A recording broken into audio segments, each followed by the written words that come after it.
Hello friends, welcome to my channel commerce Gyan. और partnership की series में आज हम पढ़ने वाले हैं revaluation account and memorandum of revaluation account.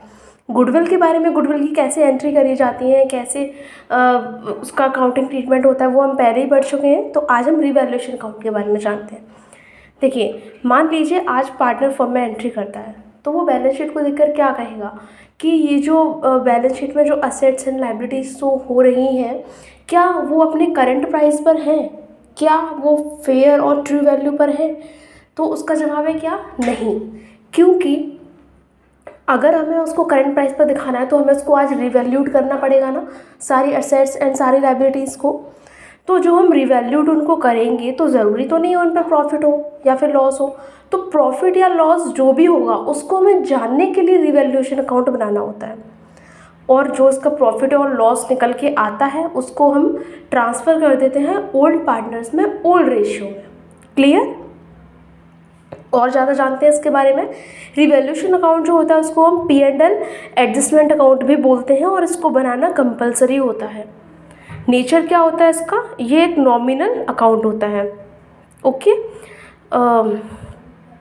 और इस अकाउंट को हम बनाते कैसे हैं वो जान लेते हैं। देखिए, ये एक नॉमिनल नेचर का अकाउंट होता है, तो जितने भी गेन्स होंगे और जितने भी प्रॉफिट होंगे वो क्रेडिट साइड में जाएंगे, जितने भी लॉस एंड खर्चे होंगे वो कहाँ जाएंगे, डेबिट साइड जाएंगे। तो अगर हमारा असेट की वैल्यू में कोई इंक्रीज होता है तो वो हमारे लिए प्रॉफिट है, मतलब गेन है, तो वो कहाँ जाएगा, क्रेडिट साइड जाएगा। और अगर अगर डिक्रीज होता है एसेट्स में तो वो कहाँ जाएगा, लॉस में जाएगा हमारा, मतलब कि डेबिट होगा। वो हमारा लॉस है तो डेबिट ही तो होगा। और अगर लायबिलिटी में इंक्रीज हो रहा है तो वो भी हमारे लिए लॉस है, वो भी डेबिट में जाएगा। और अगर डिक्रीज हो रहा है लायबिलिटी में तो हमारे लिए फ़ायदा है, तो क्रेडिट में जाएगा। अगर कोई अनरिकॉर्डेड असेट है जो हमने रिकॉर्ड करी ही नहीं है तो वो कहाँ जाएगा, प्रॉफिट है हमारे लिए तो क्रेडिट में जाएगा। और अगर कोई अनरिकॉर्डेड लायबिलिटीज़ है तो लॉस है हमारे लिए, तो किस में जाएगा, वो डेबिट में जाएगा। देखिए, अगर क्रेडिट साइड का बैलेंस ज़्यादा है तो क्या आएगा, प्रॉफिट निकल के आएगा, जो कि कहाँ डिस्ट्रीब्यूट होगा, ओल्ड पार्टनर्स में, ओल्ड रेशियो में। और अगर डेबिट साइड ज़्यादा है तो वो लॉस निकल के आएगा, जो कि कहाँ ट्रांसफ़र होगा, ओल्ड पार्टनर्स में, ओल्ड रेशियो में। ओके। फिर दोबारा से जान लेते हैं। अगर क्रेडिट साइड का बैलेंस ज़्यादा है तो वो क्या शो करेगा, वो प्रॉफिट शो करेगा। और अगर डेबिट साइड का बैलेंस ज़्यादा है तो वो क्या शो करेगा, वो लॉस शो करेगा। तो उसको हम किस में बांट देंगे, ओल्ड पार्टनर्स में, ओल्ड रेशियो में। आई थिंक आपको क्लियर हो गया होगा रिवैल्यूएशन अकाउंट क्यों बनाते हैं, क्यों ज़रूरी होता है। ओके। इसके बाद हम जानते हैं मेमोरेंडम ऑफ रिवैल्यूएशन अकाउंट। देखिए, मेमोरेंडम ऑफ रिवैल्यूएशन अकाउंट क्या होता है। देखिए, जब भी हम रिवैल्यूएशन अकाउंट बनाते हैं तो होता क्या है, वहाँ पे रिवैल्यूएशन अकाउंट का जो प्रॉफिट एंड लॉस निकल रहा होता है उसको हम कहाँ ट्रांसफ़र कर देते हैं, ओल्ड पार्टनर्स के कैपिटल अकाउंट में। ओके। जो लॉस और प्रॉफिट होता है उससे उनकी कैपिटल क्या हो जाती है, क्रेडिट और डेबिट हो जाती है। क्लियर? और जो हमारी बैलेंस शीट होती है उसमें जो असेट्स एंड लायबिलिटीज़ होती है उसको कैसे दिखाया जाता है, रिवैल्यूड प्राइस पर, आज के प्राइस पर दिखाया जाएगा। ओके। अगर मुझे अपनी बैलेंस शीट में कोई भी बदलाव नहीं करना है, मुझे उन वैल्यूज़ को वैसा का वैसा ही दिखाना है, ठीक है, जैसे वो पहले से चली आ रही है, मुझे उन फिगर्स में कोई बदलाव नहीं करना है। और मुझे क्या करना है, और लेकिन असेट्स को तो रिवैल्यूड करना पड़ेगा।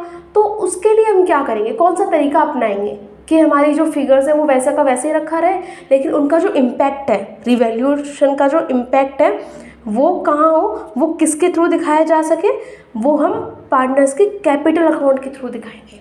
उनको हम कभी भी बैलेंस शीट में शो नहीं करेंगे। कब, जब हमें बैलेंस शीट में कोई बदलाव करना ही ना हो, तो उन असेट्स को हमें वैसा का वैसे दिखाना हो, तो उस तरीके के लिए हम क्या करते हैं, फिर उसके लिए हमें मेमोरेंडम ऑफ रिवैल्यूएशन अकाउंट बनाना होता है। ठीक है। तो मेमोरेंडम ऑफ रिवैल्यूएशन अकाउंट क्या होता है, देखिए, जब हम रिवैल्यूएशन बनाते थे तो क्या करते थे, असेट्स एंड लायबिलिटीज़ को रिवैल्यूड करते थे और वहाँ पे बैलेंस शीट में जो नया प्राइस आता था उसको दिखा देते थे। लेकिन यहाँ पे हम क्या करेंगे, रिवैल्यूड तो करेंगे लेकिन उनके जो इम्पैक्ट है वो कैपिटल अकाउंट के थ्रू दिखाएंगे। ठीक है। हम इसको और बेटर समझ पाएंगे अगर हम मेमोरेंडम ऑफ रिवैल्यूएशन अकाउंट समझते हैं, फिर उनके बाद में हम डिफरेंस जान लेंगे इनमें। देखिए, मेमोरेंडम ऑफ रिवैल्यूएशन अकाउंट जो होता है वो 2 पार्ट्स में बनाया जाता है।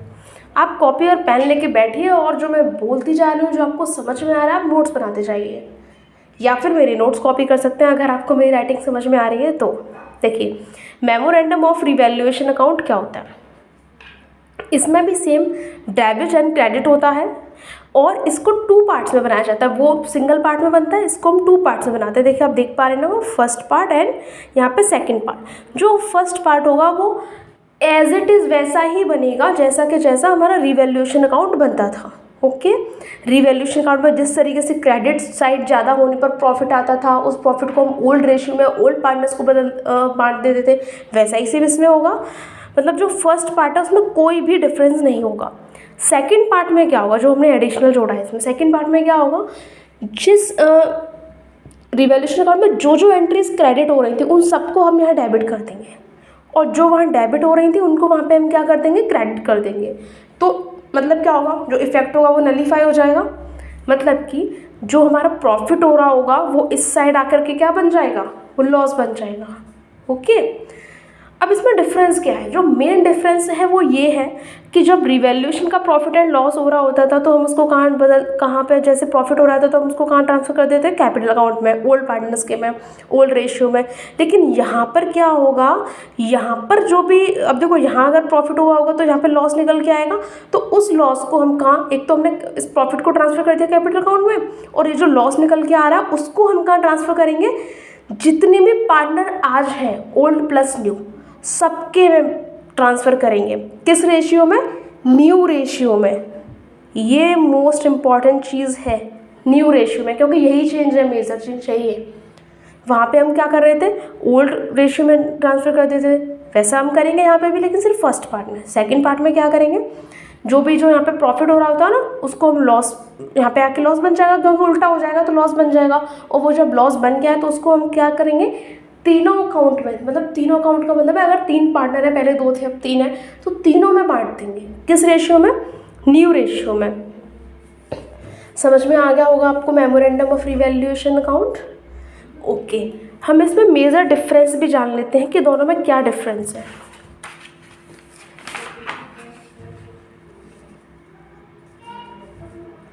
देखिए, it is not compulsory, it depends upon partners choice. जो मेमोरेंडम ऑफ रिवैल्यूएशन अकाउंट होता है वो कंपलसरी नहीं होता, और जो रिवैल्यूएशन अकाउंट होता है वो कंपलसरी होता है। रिवैल्यूएशन अकाउंट सिर्फ फर्स्ट पार्ट में ही बनाया जाता है, मतलब कि इसका कोई ये सिंगल पार्ट होता है। ओके, और जो मेमोरेंडम ऑफ रिवैल्यूएशन अकाउंट होता है वो 2 पार्ट्स में बनाया जाता है।